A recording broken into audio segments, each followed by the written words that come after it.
Shuttle ছাড়লে দেখা যাবে কি এখানে দাঁড়ানোর সময় দাঁড়ানোর কি জায়গা থাকে না। আশেপাশে দেখতে পাচ্ছেন অনেক ফ্যান, কিন্তু এই ফ্যানগুলো সব অচল।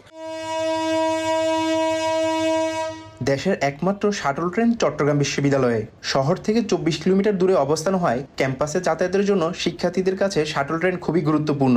২৭,০০০ শিক্ষার্থীর পাশাপাশি ক্যাম্পাসে বসবাস করা কর্মকর্তা কর্মচারী ও তাদের স্বজনদের বড় একটি অংশ আসা যাওয়া করেন এই শাটল ট্রেনে। সব মিলিয়ে গড়ে প্রতিদিন শাটলে চলাচল করে ১২,০০০-এরও বেশি শিক্ষার্থী। তাদের ভরসা কেবল ৭০০ আসনের ২টি ট্রেন। ক্যাম্পাস আর শহরে এই ২টি ট্রেন আসা যাওয়া করে দিনে ৭ বার, যা শিক্ষার্থীর তুলনায় কম। ফলে যাতায়াত নিয়ে চরম দুর্ভোগে পড়তে হয় তাদের। শাটল ছাড়লে দেখা যাবে কি এখানে দাঁড়ানোর সময় দাঁড়ানোর কি জায়গা থাকে না। স্টুডেন্ট হিসেবে তো বগি অনেক কম, তো বগি আরো বাড়ানো দরকার।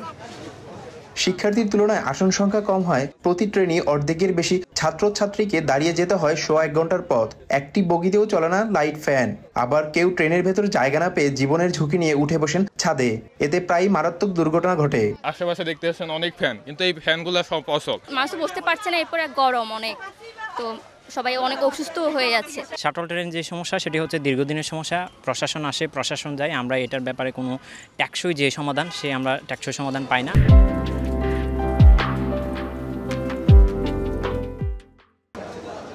সমস্যার কথা স্বীকার করলেও প্রশাসনের নেই কোনো দৃশ্যমান উদ্যোগ। ফ্যান চালাতে গেলে এখানে পাওয়ার কার লাগে, তো পাওয়ার কারের বাংলাদেশে সংকট আছে।